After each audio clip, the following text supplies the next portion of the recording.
আমাদের স্বভাব হচ্ছে আমরা প্রথমত সাইকেল কিনি, সেটা চালাতে চালাতে যখন আমাদের পায়ে ব্যথা হয় তখন আমরা কিনি মোটর বাইক।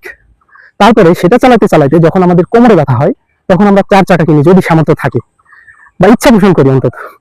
তারপরে 4 চাকায় চলার পর যখন আমাদের ভুঁড়ি সামনের দিকে বের হয় তখন আমরা জিমে গিয়ে সে আবার সাইকেল চালাই। তো এটাকে বলা হচ্ছে রিসাইক্লিং। এটা আমাদের স্বভাব, এটার কারণেই আমাদের এত অসুস্থতা। আমরা পরিশ্রম করতে চাই না, আমরা স্ট্যাটাস মেনটেন করতে গিয়ে এমন একটা সভ্যতার ভিতর ঢুকে গিয়েছি বা আরো ঢুকে যাইতেছি, যেটা ইন্ড অফ দ্য টাইম আমাদের নিজেদের জন্য ক্ষতিকর, নিজেদের শরীরের জন্য ক্ষতিকর, ভবিষ্যৎ প্রজন্মের জন্য ক্ষতিকর। এই যে বসে থেকে খাওয়া, আপনার হাবিজাবি বিভিন্ন তেলে ভাজা খাওয়া, চর্বি জাতীয় বিভিন্ন খাবার খাওয়া, সেই তুলনায় কিন্তু পরিশ্রম নাই। অথচ আগের মানুষ এত ভ্যারাইটিস খাবার ছিল না, শুধু ভাত খাইতো। ভাতের ক্ষতিকর ঠিক আছে, স্বাস্থ্য বাড়ায়, কার্বোহাইড্রেট, তবে পরিশ্রম করতো, প্রচুর পরিশ্রমী ছিল তারা।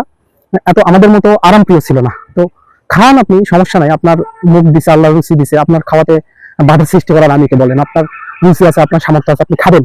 তবে খাওয়াটা হজম করার জন্য যে কাজ করতে হবে, যা করতে হবে সেটা করেন। বসে থেকে থেকে হজম করে, এটা আসলে আমরা আজকাল যে খাবারগুলো খাই, এটা আমাদের পেটের ক্ষুধা যতটা না, তার থেকে বেশি আমাদের চোখের ক্ষুধা, আমাদের মনের ক্ষুধা। হ্যাঁ, তো পেটের ক্ষুধা লাগান, বাস্তবে ক্ষুধার্ত হন, তারপরে খান।